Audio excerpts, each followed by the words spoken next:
Data के अंदर हम आज करने वाले हैं डाटा टूल के अंदर एक बटन जिसका नाम है रिमूव डुप्लीकेट। ठीक है, नाम से आप समझ गए होंगे रिमूव डुप्लीकेट का मतलब क्या होता है। क्या होता है भाई रिमूव डुप्लीकेट का मतलब जो डुप्लीकेट है उसको क्या करना, रिमूव करना।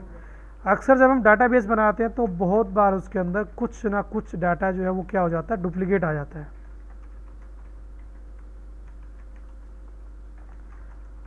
यहाँ पे हमने ले लिया बी, ले लिया, चलो ठीक है।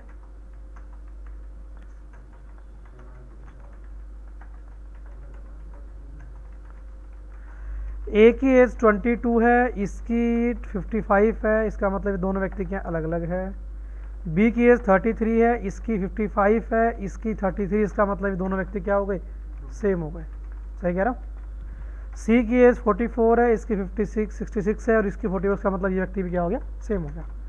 तो हम चाहते हैं कि जिनका नाम और एज दोनों सेम है उनको क्या कर दो, आप हटा दो। हटा दो मतलब रिमूव कर दो। तो यहाँ पे एक बटन दिया गया, इसका नाम है रिमूव डुप्लीकेट। डाटा को पूरा सेलेक्ट करना। डाटा बनाने में कई बार बच्चे गड़बड़ करते हैं, ये हेडिंग्स भी ज़रूरी होती है। हेडिंग के से तो काम होता है सारा का सारा आपका। रिमूव डुप्लीकेट में जाएंगे, हमने कहा नेम और एज दोनों सेम हो तो ही करना। ये नहीं कि ये सेम है तो हटा देना, ऐसा नहीं होना चाहिए। हमने कहा नेम और एज अगर दोनों सेम हो तो हटाना। तो दो नाम इसमें डुप्लीकेट थे, उनको क्या किया, हटा दिया। दो ही थे ना, दोनों क्या कर दिया, हटा दिया। आपका समझ गए बात को। उसके बाद दिया गया व्हाट इफ एनालाइज के अंदर एक बटन जिसका नाम है गोयल सीक। गोयल सीक में क्या होता है कि आप जो है वैल्यू को राउंड फिगर करने में यूज़ कर सकते हैं। हमने टोटल किया, टोटल जो था वो मेरा आया, यहाँ पे कितना आया, 352। हम कहते हैं इसको राउंड फिगर के अंदर 300 कर दो, या कर दो उसको राउंड फिगर के अंदर 360।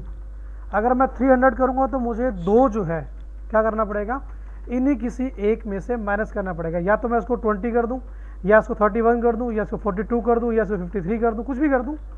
मतलब किसी भी एक में से दो अगर मैं कम लिखूँगा तो यहाँ पे क्या हो जाएगा, 350 हो जाएगा।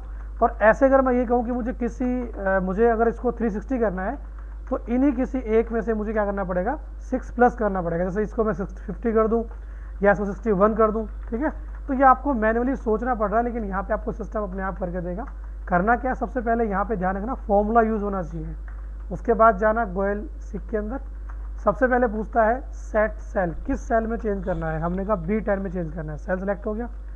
क्या चेंज करना चाहते हैं, हम चाहते हैं कि यहाँ पे क्या हो जाए, 360 हो जाए। और बाय चेंजिंग सेल का मतलब हमने कहा कि कम करना पड़े या ज़्यादा करना पड़े उससे हमें कोई मतलब नहीं है, वो आप इसमें कर देना। तो यहाँ पे आपका 360 हो जाएगा। ठीक है, और यहाँ पे जो है आपका क्या हो जाएगा, ऑटोमेटिक अपडेट। ठीक है, तो जितना भी करना है उस हिसाब से आप कर सकते हो। आप कम भी कर सकते हो, ज़्यादा कर सकते हो। मैंने आपको ज़्यादा का डेमो दे दिया, अब आपको मैं दे देता हूँ कम का डेमो। हमने कहा B10 में चाहिए, कितना चाहिए, हमने कहा 345 चाहिए, चलो। और इसमें कर देना जो भी आपको ज़्यादा लगे, ये लो, कम हो गया वहाँ पे। ठीक है, तो ये जो बटन है गोयल सीक की वैल्यू को एक तरह से आप राउंड फिगर करने में यूज़ कर सकते हैं।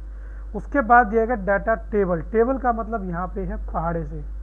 वैसे तो पहाड़े हैं, लेकिन आपका मैं एक दो यूज में आपको और बता दूंगा। करना क्या है, जैसे 1 लिखना, फिर 1 लिखना, फिर करना दोनों की मल्टीप्लाई, जिसमें आप यूज़ करेंगे इवन इंटू में क्या करेंगे, F1 करेंगे। सीधा मत लिखना, मल्टीप्लाई करने के लिए सेल नंबर यूज़ करना, सीधा नहीं लिखना आपको। ठीक है, उसके बाद में आपको किस किस की मतलब कहाँ तक आपको जो है मल्टीप्लाई करना है वो आप लिखेंगे। उसके बाद में हमने कहा हमें मल्टीप्लाई करना है 8 तक या 9 तक। ठीक है, और किस किस वैल्यू से करना है वो भी साथ में लिख दो आप।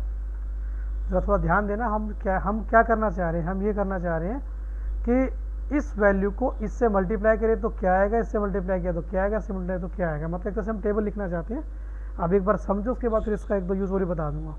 तो हम चाहते हैं कि यहाँ पे क्या आ जाए, टेबल आ जाए। कहाँ तक टेबल आ जाए, 10 तक आ जाए। 10 तक होती है नॉर्मली हमारा, मतलब ये सारी की सारी वैल्यू जो है वो इनसे मल्टीप्लाई होकर और अपना अपना क्या दे दें, रिजल्ट दे दें।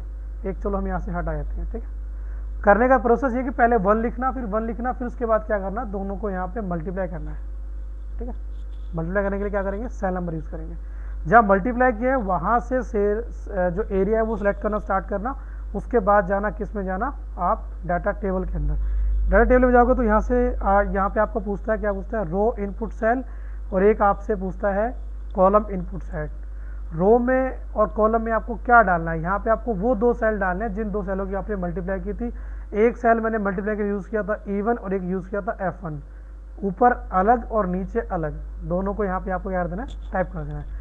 अभी कॉन्सेप्ट कुछ इस बात पे आधारित है कि इन दोनों के साथ में जो भी हुआ होगा, इन दोनों साथ में यहाँ पे क्या हुआ, मल्टीप्लाई हुआ है, तो ये सारे आपस में मल्टीप्लाई होने स्टार्ट हो जाएंगे, हुए कि नहीं भाई? आपने कहा यहाँ मुझे 2 नहीं, मुझे तो यहाँ क्या चाहिए, 8 चाहिए। देखो यहाँ पे आपका 8 के साथ में चेंज हो गया। अब ये इससे क्या हो रहे हैं, मल्टीप्लाई हो रहे हैं, क्योंकि हमने यहाँ पे क्या किया, वो मल्टीप्लाई किया हुआ है। अगर मैं यहाँ पे कर देता हूँ प्लस, क्या कर देता हूँ, प्लस, तो ये आपस में प्लस होना स्टार्ट हो जाएंगे। कहने का मतलब एक डाटा है या एक नंबरिंग है जिसको आप एक पर्टिकुलर वैल्यू से मल्टीप्लाई, माइनस, प्लस, डिवाइड जो भी चाहे वो कर सकते हैं, ठीक है। यहाँ पे 1 इंटू 1 लिखने के पीछे लॉजिक जो था वो ये लॉजिक था, क्योंकि हमें यहाँ पे ना 1 चाहिए, ये समझे। यहाँ से शुरुआत किससे होनी चाहिए, 1 से होनी चाहिए ना, तो 1 2 3 4, तो यहाँ पे 1 होना चाहिए, इसलिए हमने यहाँ पे 1 1 लिख के और 1 इंटू 1 किया था। उसके पीछे ये लॉजिक है। मतलब ऐसा नहीं कि आप, मैंने यहाँ पे आप चाहो तो 2 भी और यहाँ पे 4 कुछ भी लिख दो, मर्जी आपकी, लेकिन वो यहाँ पे आएगा तो फिर आपको थोड़ा सा और लगेगा कि शुरुआत तो 1 से होनी चाहिए, इसलिए यहाँ पे इसके पीछे जो लॉजिक है वो यही कि हमने 1:1 किया है। नहीं तो आप कुछ भी चाहे वो लिख सकते हैं। बाकी जब आपको पसंद नहीं आए तो आप एक सिंगल सेल को डिलीट नहीं कर पाएंगे, इस बात का ध्यान रखना। डिलीट हो रहा है क्या, मना कर रहा है, आपको ये पूरा का पूरा ही डिलीट करना पड़ेगा, एक साथ में आप सिंगल सेल डिलीट नहीं कर सकते, क्योंकि उसमें देख सकते हो आप फॉर्मूला जो है वो कंटेन है पूरे के अंदर, उसने क्या कर दिया, एरे को लॉक कर दिया। इसमें कुछ और ना तो लिख सकते हैं ना उसे ऐड कर सकते हैं, चाहे तो आप इसको डिलीट कर सकते हैं। समझ गए बात को, ठीक है। तो ये आपके 3 बटन है, रिमूव डुप्लीकेट, आपका गोयल सिक और आपका डाटा टेबल, ठीक है। ज़रा बैठ के एक बार इतना